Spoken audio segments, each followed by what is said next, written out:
Assalamualaikum warahmatullahi wabarakatuh. Alhamdulillahirrabbilalamin. Pada kesempatan kali ini kita semua dapat melaksanakan kembali perkuliahan online dalam keadaan sehat walafiat.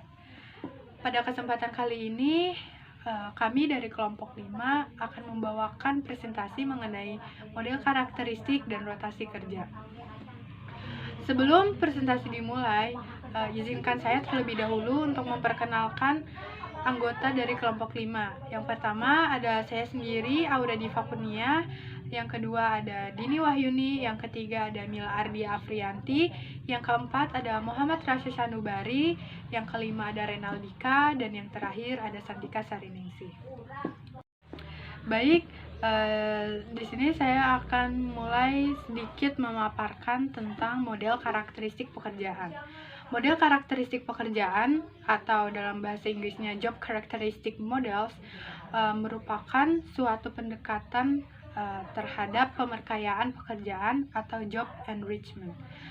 Atau secara singkatnya dapat kita artikan juga sebagai suatu kondisi pekerjaan yang dapat menentukan kesesuaian seseorang dengan suatu bidang tertentu. Model karakteristik pekerjaan juga dapat meningkatkan motivasi karyawan dan kepuasan kerja, serta dapat meningkatkan kinerja pengguna.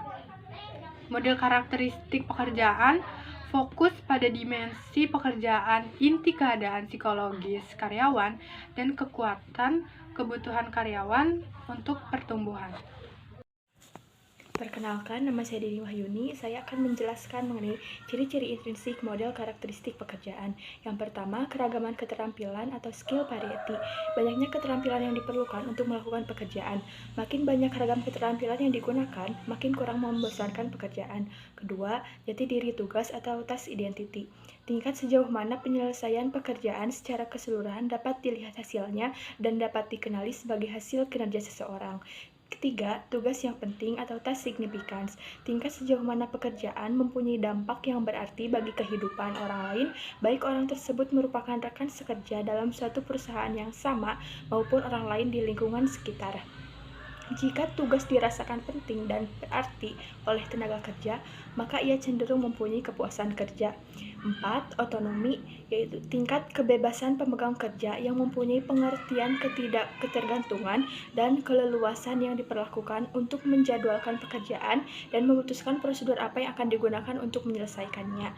Yang terakhir yaitu ada umpan balik, tingkat kinerja kegiatan dalam memperoleh informasi tentang keefektifan kegiatannya. Pemberian balikan pada pekerjaan membantu meningkatkan tingkat kepuasan. Selanjutnya yaitu pengertian rotasi kerja. Rotasi kerja atau rotation adalah perpindahan posisi pekerjaan karyawan secara periodik, secara horizontal, tanpa menimbulkan perubahan dalam hal gaji maupun pangkat atau golongan, dengan tujuan mengatasi kejenuhan, meningkatkan pengetahuan dan keahlian karyawan sehingga ketika ada kekosongan jabatan bisa dengan mudah digantikan. Istilah lain dari rotasi kerja adalah rotasi jabatan, mutasi, pemindahan, atau transfer. Berikutnya ada definisi dan pengertian rotasi kerja dari beberapa sumber buku, yaitu menurut Hasibuan, rotasi kerja adalah perubahan tempat atau jabatan karyawan tetapi masih dalam tingkatan yang sama dalam suatu organisasi tersebut. Menurut Rohman, rotasi kerja adalah pelatihan yang dilakukan dengan cara memindahkan karyawan dari satu pekerjaan atau jabatan ke posisi lain dengan tujuan untuk memberikan pengetahuan tentang berbagai kegiatan yang berbeda dalam organisasi sehingga ketika ada kekosongan jabatan bisa dengan mudah digantikan. Menurut Sutrisno, rotasi kerja adalah perpindahan pekerjaan seseorang dalam suatu organisasi yang memiliki tingkat level yang sama dari posisi pekerjaan sebelum mengalami pindah kerja. Menurut Robbins, rotasi kerja adalah perubahan periode karyawan dari suatu tugas ke tugas yang lain dengan tujuan untuk mengurangi kebosanan dan meningkatkan motivasi lewat penganekaragaman kegiatan karyawan. Menurut Haryanja, rotasi kerja adalah proses perpindahan posisi dalam pekerjaan secara horizontal dengan tujuan mengatasi kejenuhan dalam bekerja dan meningkatkan pengetahuan serta keahlian karyawan.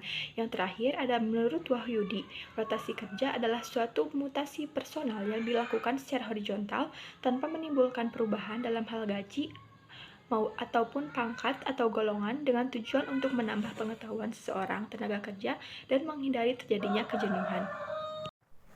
Perkenalkan, nama saya Mila Ardia Aprianti. Saya akan menjelaskan tujuan dan manfaat rotasi kerja serta prinsip dasar rotasi kerja. Tujuan dan manfaat rotasi kerja. Rotasi kerja pada intinya bertujuan untuk menciptakan efisiensi dan efektivitas di dalam suatu organisasi. Melalui rotasi kerja akan menambah relasi, pengetahuan, pengalaman, dan juga mengatasi kejenuhan. Menurut Wahyudi, pada tahun 2002, tujuan khusus rotasi kerja yang pertama adalah menciptakan keseimbangan antara tenaga kerja agar dapat menjamin kondisi ketenagakerjaan yang stabil atau personal stability. Yang kedua, membuka kesempatan untuk pengembangan karir, dimaksudkan untuk mendorong atau merangsang tenaga kerja agar menjangkau karir yang lebih tinggi. Yang ketiga, sebagai pelaksanaan sanksi terhadap pelanggaran. Apabila seorang tenaga kerja melakukan pelanggaran atau tidak mampu memperlihatkan prestasi yang baik, maka job rotation dapat dijadikan alat untuk menghukum. Sedangkan manfaat dari rotasi kerja adalah yang pertama, memberikan latar belakang umum tentang organisasi, dan karenanya memberikan sudut pandang yang bersifat organisasional. Yang kedua, mendorong kerjasama antar departemen atau unit kerja para manajer telah melihat banyak dari segi persoalan yang dihadapi organisasi. Yang ketiga, mendorong keluasan organisasi melalui sumber daya manusia. Prinsip dasar rotasi kerja pada dasarnya adalah memindahkan karyawan pada posisi yang tepat dan pekerjaan yang sesuai, agar dapat lebih bersemangat dan produktivitasnya meningkat. 3 landasan prinsip dasar rotasi kerja. Yang pertama ada merit system, yang kedua seniority system, dan yang ketiga spoil system. Merit system merupakan sistem pemindahan kerja yang bersifat ilmiah, objektif, dan sesuai dengan hasil kerjanya. Yang kedua, seniority system merupakan perpindahan jabatan yang didasarkan pada usia, masa kerja, dan pengalaman kerja. Yang ketiga, spoil system merupakan perpindahan jabatan yang didasarkan atas nama kekeluargaan. Assalamualaikum warahmatullahi wabarakatuh. Saya Rasa dari kelompok 5 mempresentasikan rotasi kerja. Rotasi kerja secara horizontal, perubahan tempat atau jabatan karyawan masih pada jajaran yang sama di dalam organisasi itu.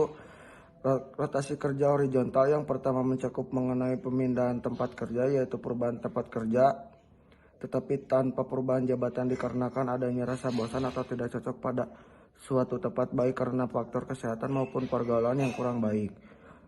Dan yang kedua mencakupi mengenai pemindahan jabatan, yaitu perubahan atau penempatan pada posisi semula.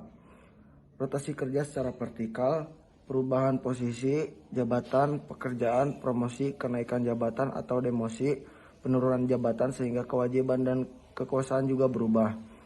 Indikator rotasi kerja menurut Saidam tahun 2006 terdapat beberapa indikator yang dapat digunakan mengukur rotasi kerja, yaitu sebagai berikut. A. Kejenuhan karyawan. Karyawan yang telah bekerja lama di suatu unit bagian pekerjaan akan merasakan kejenuhan dan bosan dalam menjalankan aktivitas kerja. Rasa jenuh tersebut jika tidak segera ditangani akan menimbulkan permasalahan baru seperti menurunkan kinerja seorang karyawan. B. Kemampuan karyawan. Karyawan memerlukan wadah atau tempat yang sesuai dengan kemampuan yang dimiliki sehingga bekerja sesuai dengan kemampuan yang dimiliki atau standar kualifikasi pekerjaan yang diberikan perusahaan terlalu tinggi, maka seorang akan merasa tidak cocok untuk melakukan pekerjaan tersebut. C. Lingkungan pekerjaan. Lingkungan pekerjaan yang nyaman, hubungan antara rekan kerja yang baik dan semangat akan menciptakan produktivitas kerja yang maksimal. Saya Renalika akan menjelaskan faktor penyebab dan alasan rotasi kerja. Yang pertama, permintaan sendiri. Rotasi atas permintaan sendiri adalah rotasi yang dilakukan atas keinginan sendiri dari karyawan yang bersangkutan, dengan mendapat persetujuan pimpinan organisasi yang bersangkutan. Yang kedua, alih tugas produktif adalah rotasi karena kehendak pimpinan perusahaan untuk meningkatkan produksi dengan menempatkan karyawan yang bersangkutan ke jabatan atau pekerjaan yang sesuai dengan kecepatannya. Alasan-alasan yang biasa digunakan atas rotasi permintaan sendiri. Yang pertama ada kesehatan fisik dan mental karyawan bisa kurang mendukung untuk melaksanakan pekerjaan. Misalnya karyawan yang minta dirotasikan dari dinas luar atau lapangan ke dinas kantor atau dalam. Yang kedua ada keluarga. Kepentingan karyawan akan hubungan keluarganya yang memaksanya untuk bertugas satu daerah dengan keluarganya, misalnya harus merawat orang tua yang sudah lanjut usia. Yang ketiga ada kerjasama. Hubungan kerja dengan karyawan lain maupun dengan atasannya dapat mempengaruhi prestasi kerja sehingga diperlukan suatu penyesuaian ataupun perubahan posisi kerja. Misalnya seorang karyawan yang tidak dapat bekerja sama dengan karyawan lainnya karena terjadi pertengkaran atau perkelahian. Assalamualaikum warahmatullahi wabarakatuh. Perkenalkan, nama saya Santika Sariningsih. Di sini saya akan menjelaskan materi mengenai alih tugas produktif atau ATP. Alih tugas produktif atau ATP adalah rotasi karena kehendak pimpinan perusahaan untuk meningkatkan produksi dengan menempatkan karyawan yang bersangkutan ke jabatan atau pekerjaan yang sesuai dengan kecakapannya. Adapun alasan-alasan yang bisa digunakan atas rotasi tersebut adalah sebagai berikut. Yang pertama yaitu production transfer, merupakan suatu bentuk mutasi horizontal yang ditunjukkan untuk mengisi kekosongan pekerjaan pada suatu posisi atau jabatan pekerjaan tertentu yang harus segera diisi agar kontinuitas produksi dan peningkatannya dapat terjamin. Yang kedua, replacement transfer, yaitu suatu penggantian tenaga kerja dalam organisasi yang ditunjukkan untuk mempertahankan tenaga kerja yang berpengalaman dengan cara mengganti pekerjaan-pekerjaan yang masih baru. Kemudian yang ketiga yaitu versatility transfer, merupakan suatu bentuk mutasi horizontal yang bertujuan untuk menempatkan tenaga kerja yang memiliki kecakapan tertentu pada jabatan-jabatan yang memang membutuhkan kecakapan tersebut. Kemudian yang keempat yaitu shift transfer, suatu bentuk mutasi-mutasi horizontal berupa pemindahan sekelompok tenaga kerja yang melaksanakan suatu pekerjaan atau jabatan yang sama.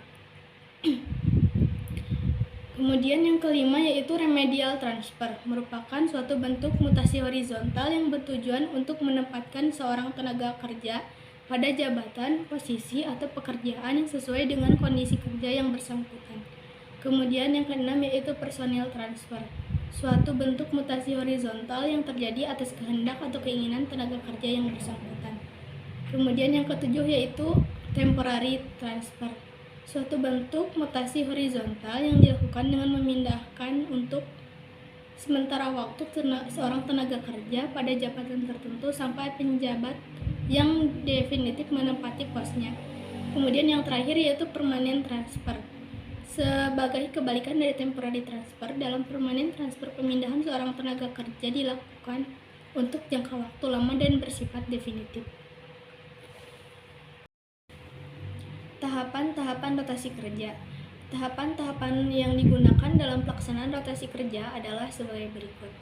Yang pertama yaitu menanyakan kepada karyawan apakah karyawan bersedia untuk dirotasi dari pekerjaan yang sekarang ke pekerjaan yang lainnya sehingga tidak ada rasa keterpaksaan dari karyawan tersebut dan tidak ada dampak yang berakibat pada penurunan kinerja karyawan. Yang kedua yaitu melakukan tes atau ujian seperti pada proses awal perekrutan karyawan. Hal ini diperlukan agar rotasi kerja yang dilakukan sesuai dengan kepribadian. Yang ketiga yaitu melakukan training bila diperlukan sehingga karyawan dapat dengan mudah dan cepat beradaptasi dengan lingkungan pekerjaannya yang baru. Kemudian yang keempat yaitu memindahkan karyawan per kelompok sahabat atau rekan kerja untuk meminimalisir stres kerja, terutama bila karyawan yang dirotasi pada kelompok kerja yang memiliki budaya yang jauh berbeda. Yang kelima, melakukan pengawasan performa karyawan dengan mendokumentasikan kerja karyawan pada tempat kerja baru untuk mengetahui karyawan tersebut dapat beradaptasi dengan lingkungan yang baru atau tidak. Yang terakhir yaitu menanyakan kembali pada karyawan apakah karyawan tersebut nyaman atau tidak pada pekerjaan baru dan apakah karyawan ingin tetap ada pekerjaan barunya atau pindah ke pekerjaan yang lama setelah beberapa bulan dirotasi atau dipindahkan, misalnya setelah 3 bulan masa rotasi. Demikian presentasi dari kelompok kami mengenai model karakteristik dan rotasi kerja. Mohon maaf atas segala kekurangannya. Wabillahi taufiq wal hidayah. Wassalamualaikum warahmatullahi wabarakatuh.